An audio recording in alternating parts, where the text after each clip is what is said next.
said he would.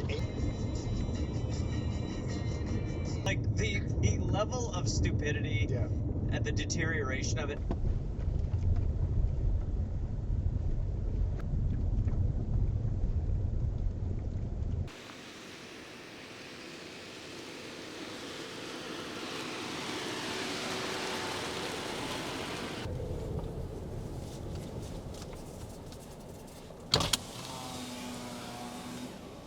G'day and welcome to my 2020 Subaru Forester car camping setup.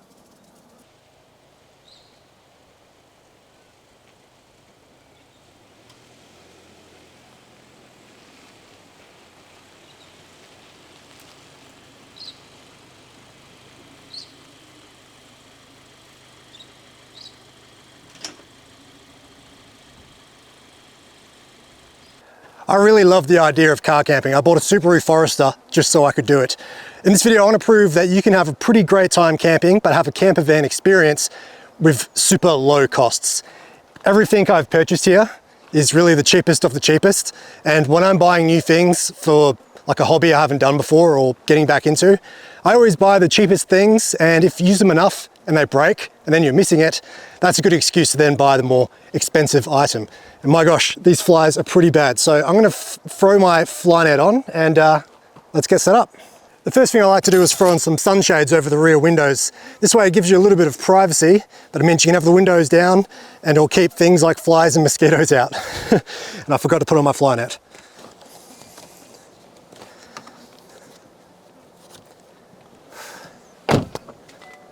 So an awning is a super cheap thing to buy. You do have to buy the roof bars separately. I bought these from Repco, and I bought this from Super Cheap Auto, both for about $100. I can't quite remember. I will put the price of things on screen as I go.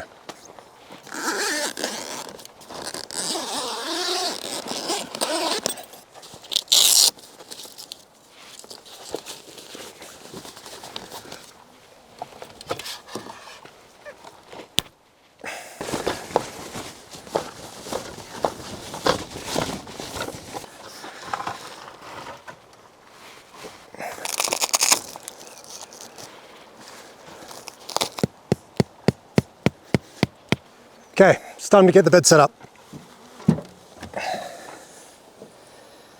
Can't get the bed set up until I move all this crap out, however. So I'm going to set up a little bit of a mat on the ground. Everything can temporarily be moved out, and then a lot of it we're going back in once the bed is set up.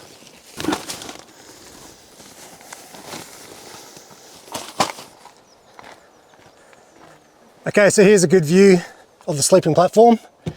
If you're probably wondering how I'm going to fit on that, you're right. That little bit there flips over once I've moved the front seats forward. So once I fold this out, this simply goes underneath between that and the floor of the car, and then I just drop this bolt in.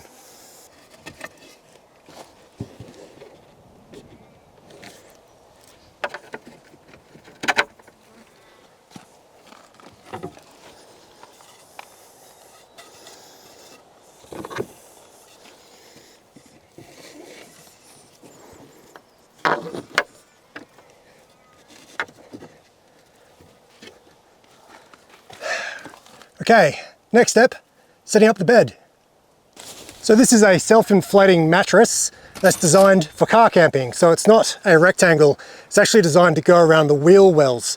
And you can get traditional blow-up mattresses as well, but I'm already sort of struggling for headroom. These are pretty thin and I think it's quite comfortable. I nearly missed a step. I don't put the mattress straight down on the wood. Down at Kmart you can buy these really cheap yoga mats, so I put 2 of these down first.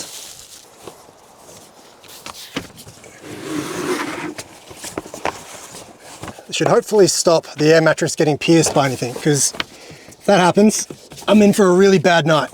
I should probably point out that I'm a bit of a fussy sleeper, so I think if I can comfortably sleep in here, most people can. And oh, for the record, I'm 6'2".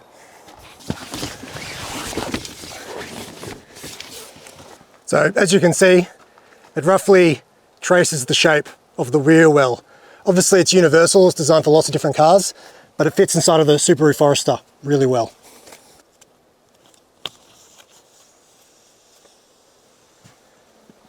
So this should inflate in about 15 minutes by itself, but I have one of these little battery-powered deflators, so it will come in handy tomorrow morning as well, and this will just speed the process up.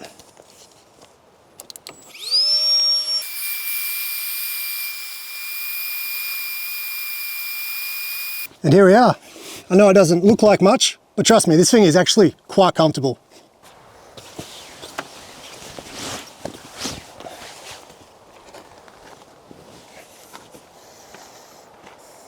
There we are.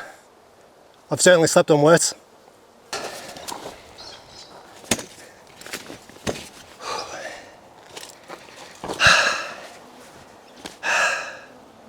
Oh, I guess I better set up the rest of it. Let's do it with a click of the finger. And we're done. That's a neat trick. Why don't I give you the grand tour? So thankfully the flies are letting up a little bit. This is it. It's pretty simple, but I think it will do. We have a table here where we cook. That's from Kmart, I think. Stove is also from Kmart. We'll take a look at that later on. This table is from some random camping store years and years ago on sale. Water, chill area, and the extension of the kitchen. Bedroom. Like I said, it is pretty simple, but it will suffice for tonight's home. Just a quick note on water. The general rule being bring way more than you need to. So I've got 15 litres for just myself, and that is way too much, but that's the point. You never know what's going to happen. So especially in Australia, bring as much water as you can. So I've got a 5-litre bottle here. I mostly use this for drinking water. Ice that I put in the eskies in there as well, so it's actually nice and cool. And then I just buy these containers from Coles. They cost like $4. And there's 10 litres in there. These are pretty good, but there's sort of only a one use sort of dealio. You have to pierce a hole in the top, and then that relieves the pressure so you can pour the water. So you can't really use it over multiple trips unless you tape that up or something. So if I know I'm heading home, I usually just I top up the windshield wiper fluid before I go, just so there's less weight to carry home. Anyway, I think it's time for a cuppa. So this is the stove I use. I bought this from Kmart as well, like many things in this kit. It's just a little butane stove, but it's actually really good. Really cheap to run. Just runs on cans of butane like these. You can buy 4 packs of these from Bunnings for next to nothing.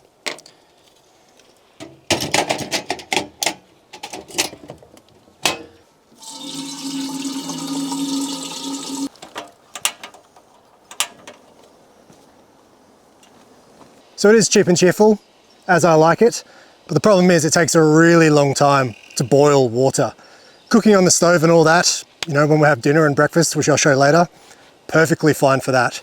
But you boil a lot of water while you camp, be it for teas, coffees, washing up, whatever else. A nice little flannel to wash your face in the morning. I like doing that. So yeah, I'm trying to find a good replacement for boiling water. You can basically get electric kettles that possibly run off the 12 volts, but apparently they take a long time to boil anyway. And some of them appear just to straight up be fire hazards. I've read all sorts of stories of melting plugs and all sorts. So I'm not really keen on those. One day I'll buy one of those big power boxes for like multi-day trips. Potentially I can run just a normal kettle off one of those. I'm not actually sure. Yeah, we'll see. But for now, I just have to be patient and stare at a phone that has no reception.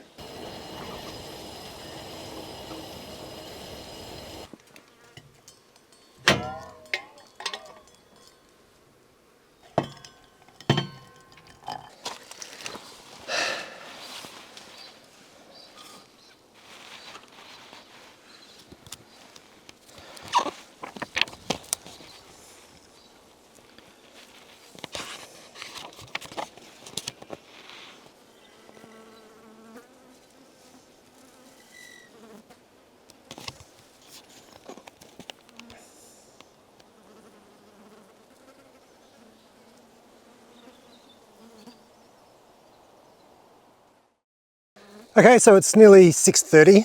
The sun is starting to set, as you can probably tell.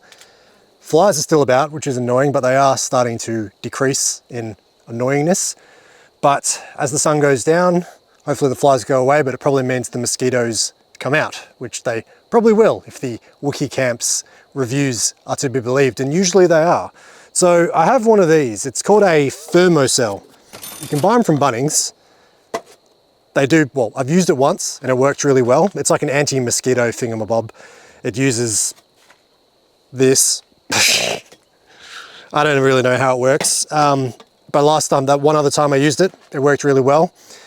But it's expensive to run. The actual device itself isn't too bad. I think it was like 70 or 80 bucks, which is, you know, it's getting up there. But these little things here, they cost about $1 an hour to run. But it came with one. It came with a 40-hour thingamabob. I'll just show you that sort of close up. And I guess I'll show you the actual thermocell close up while we're going on about it. It says no spray, scent free, 100% satisfaction guaranteed. So I guess I do sort of sound like a bit of a salesman.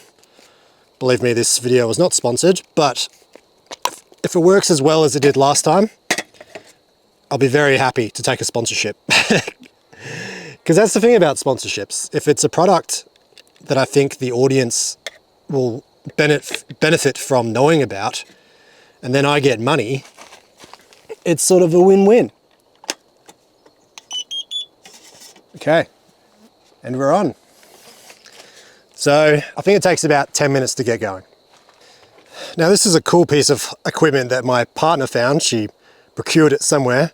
It's a little magnetic light, which is really useful for camp stove cooking, because you can just stick it to the side of your car like this, and then it perfectly lights up the area where you'll be cooking. I'm not sure how well illuminated that's coming out on the camera. How does that look? Let's have a look. I don't know if you can tell that, but that area is totally illuminated now, and that's like I don't think it costs much, like 10 bucks. So now that we hopefully don't have to worry about mosquitoes and the sun is starting to go down, we can start illuminating this place. So we'll start with the aesthetics. There we go, very nice. And you get these little globes from Kmart. I think they're like $1 or $2.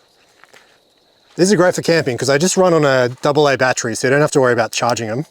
I literally just have a bag of AA batteries. Then I can just hook this somewhere.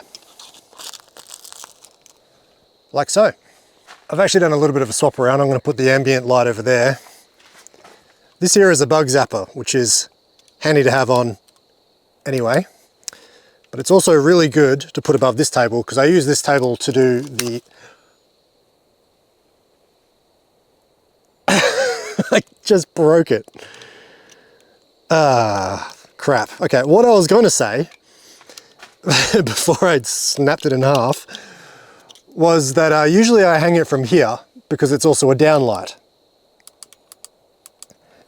And it's great for when I'm doing the dishes, but now I'm going to have to figure out a way to jimmy it into position. Maybe we can still get something to work. Okay, so maybe we can figure out a way to jimmy that into position. But for now, in the spirit of Halloween, let's set up these guys, which were also procured by my partner. She would be very proud to see that I'm using these without her here. Please don't snap on me as well. There's one. And we'll put the other one over here. Hopefully that's not in the way of the car door. No, we're good. And of course I've got this lamp, which I've bought from, you guessed it, Kmart. Okay, so usually I like to experiment a little bit when I'm cooking dinners for camping, just to sort of see how far I can push myself and sort of see what's possible. But for tonight we're keeping it old school. Scotch fillet and some pre-cut asparagus. I don't even need to cut the asparagus. I did see a couple of really large mosquitoes before, so I'll move my thermocell to be on top of the water container. I don't think you can even see that, it's just out of frame, but it was sort of surrounded by other items on the table before. And since moving it, I haven't seen any other mosquitoes. So, fingers crossed. The thing is, you don't know if it's working or not, because it could just be that there's no mosquitoes, but I've heard there is mosquitoes, so we'll roll with that.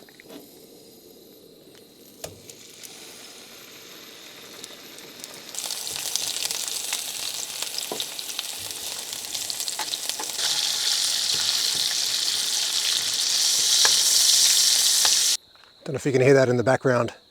I just heard a car. There's a main road up there, which isn't anything notable, but it's just the first time I've heard a car since I've been here. Anyway, my plate is way too small for a full thing of asparagus and a steak, so I think I'm gonna have to eat this half at a time, I think. Cut in half. Oh yes, that's just melting through the knife. Oh, actually, still looking a bit red. I do like them rare, but I think that might be a little bit too rare, to be honest. I'm gonna cook that for a little bit longer.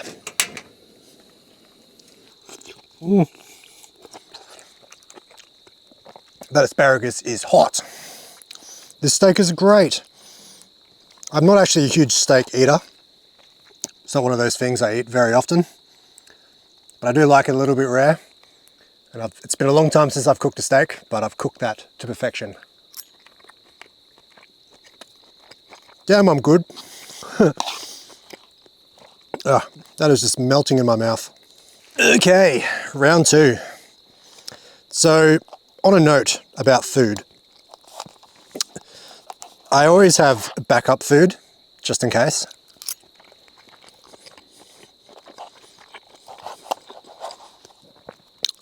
And in today's case, that consists of a bag of chips and tins of tuna.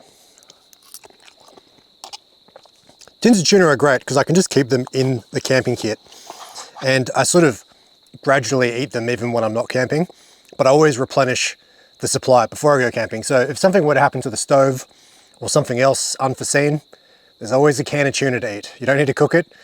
You don't even need a can opener in this day and age. You just need a spoon. You probably don't even need a spoon if you're game enough, if you're hungry enough.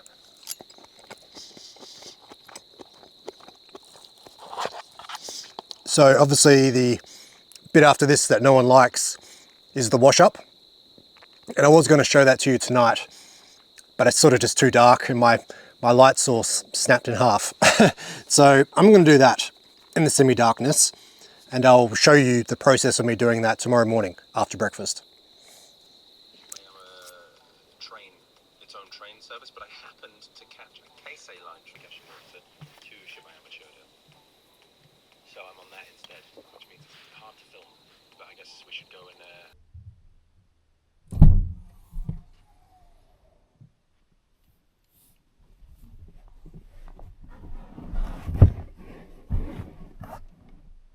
And we are in bed.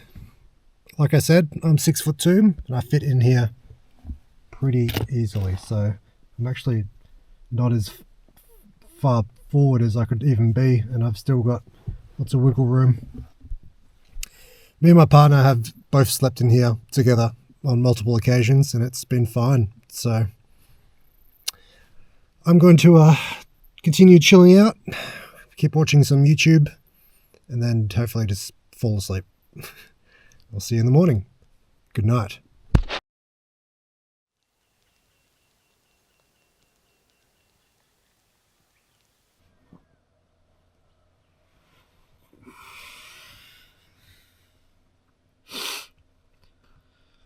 Well, good morning. It's cold.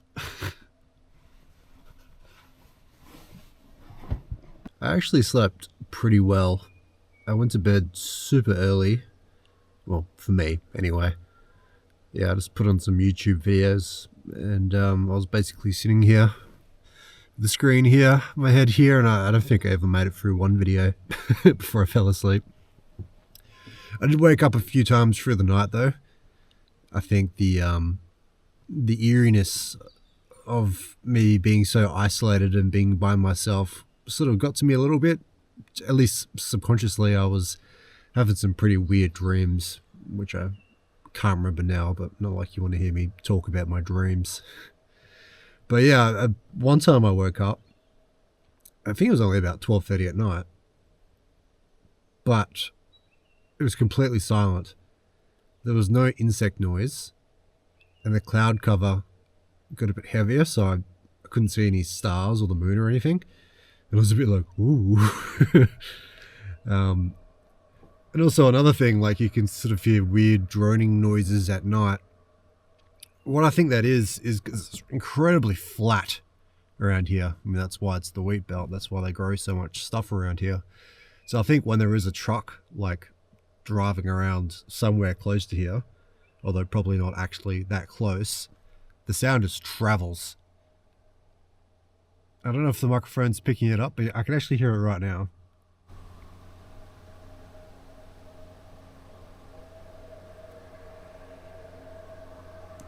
And it sounds like it's getting really, really close, and that drone just goes on for like 15 minutes.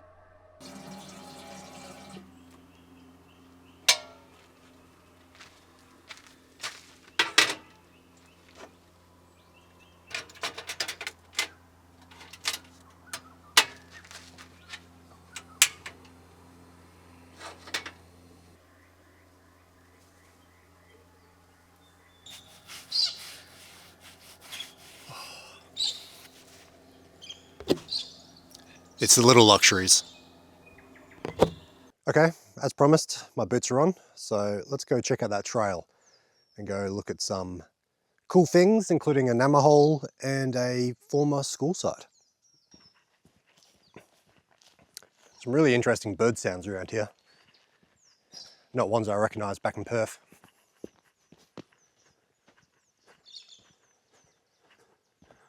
I actually did trek in the other direction last night. It eventually leads to the salt lake, but the very edge of it, and the salt lake is very large, so you can't actually really get to the edge of it. And the sun was setting, but saw it, I guess. Probably looks the same close up as it does far away. I can't say this is the most developed track to walk along. Oh, what's down that way? That's the opening to the campsite. I've chosen this path because I think it gets us closer to the edge of the salt lake. Not today, Mr. Spider.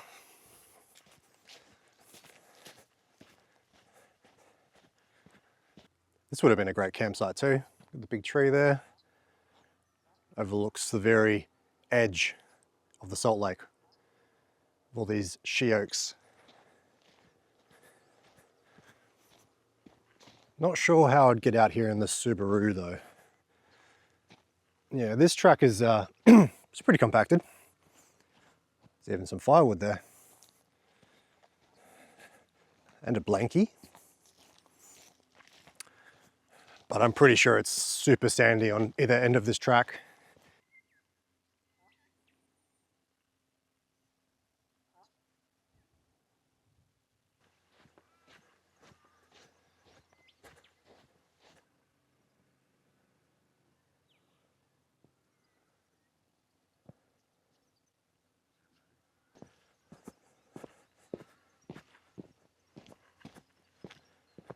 Ah, another survey mark. Once you know what they are and what they look like, you'll begin seeing them everywhere. This one's a little bit different. This one's actually by Main Roads, who seem to operate their own separate network. So it's not the traditional brass plaque you usually find on SSMs. Got a star iron picket sticking in concrete, as well as just an old plate also set into the concrete. Pretty rudimentary, really. Am I throwing shade towards Main Roads? Maybe.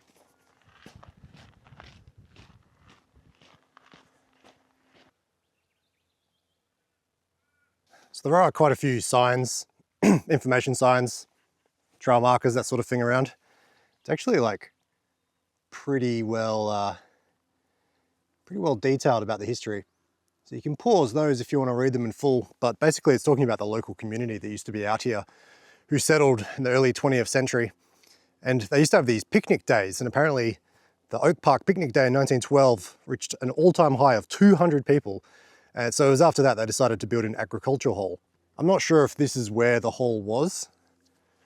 What I can tell you is that it doesn't exist anymore. No idea when it was demolished. But there was a cricket club here as well. And what we're walking towards now was the oval. So there should be remains of a cricket pitch. So we'll stomp on through the old oval and see what we can find. I actually spotted this on aerial photography before I came. I just figured it was part of the old school, but I guess the school would have used it as well because it's just across the road.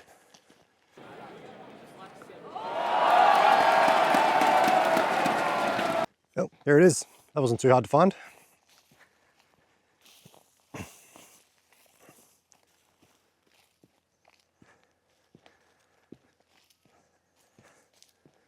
Someone's been doing some skiddies on it. Cool. Got a spider there blocking the rest of the path, but you can see what it looks like. Yeah, pretty cool. This cricket pitch it's over 110 years old. Nice. So this was the first location of the school. It opened in 1913, I think the same year as the agricultural hall. It only lasted until 1920, however, and then they had to move it to a different site because of flooding, which is hard to imagine now. I'm not sure where the second site of the school was. That only lasted until 1934. And it talks about this tree being planted in 1914, which I believe was a sugar gum. Unfortunately, only a stump remains of the tree. Apparently it died in 2005.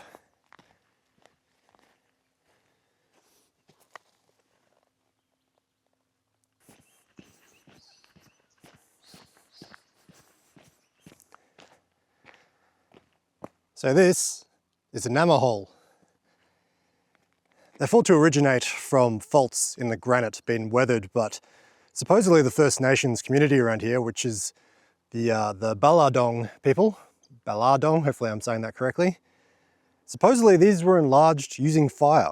So I'm not exactly sure how you enlarge a hole in the rock using fire, but apparently they can be between a few centimeters to up to 10 meters deep, which is pretty cool. I came up here and had a look last night, and it's obviously really good for the wildlife.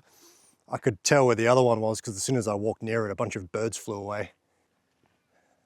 So once the European settlers arrived here in the late 1800s, the local First Nations tribes freely shared their water source with the settlers. Unfortunately, this was usually to their detriment, as a lot of them became fouled after that. Either they were completely drained. Obviously the Aboriginals were much more precious with their water than people from Europe were. Or they let livestock like cattle and sheep get too close to it and either fall in and die or just also drink it. Since European settlement, over 95% of the wheat belt has been cleared for agricultural means. So this nature reserve is a great example of what the land used to look like in the before times. And apparently it's 149 hectares, which is really great. So I don't know if I've actually mentioned this yet, but this campsite is free. So I will link it in the description, maybe, if I remember. And it's been a great campsite. Obviously the amenities are low. I don't really care about that. All I need is a drop toilet, which there is one. And yeah, the only shitty thing was the flies when I arrived. And I do hear the mosquitoes are pretty average as well, but the Thermacell did its job really well last night. I feel like there was something else I was going to say, and it's gone. You could probably tell by my last sentence, I sort of just trailed off. Oh well. If it's important enough, I'll put it as text on the screen right now. Anyway, I'm starving. Let's get back to camp and put some brekkie on before the flies come out again. Like I said, I do like to experiment with dinner, but breakfast is always the same. Sausages and beans. A winning combination that can never fail.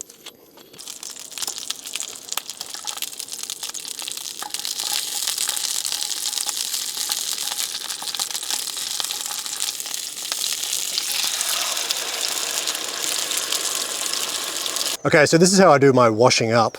After waiting an age for the kettle to boil, I use one of these. It's a little collapsible sink. It even has a drain hole in it. You can also buy these from Kmart.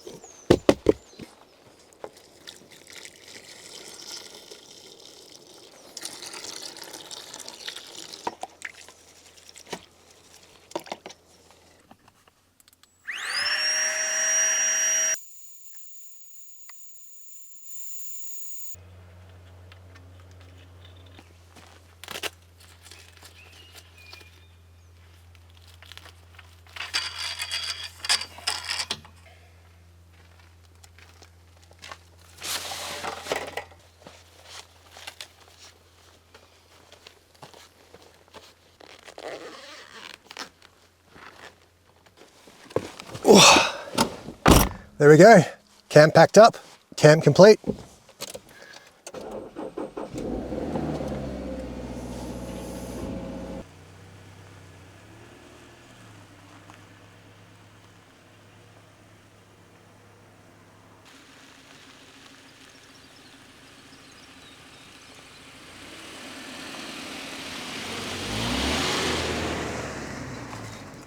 Teach you how to be more likable and presentable. Show you balloons and show you how to react. And it was supposed to last for a few days. She yelled at the guy and told him to shut up. She lasted like 2 hours. Guy is insulted by what Chomsky said. He's just sort of like, so you're suggesting that I'm like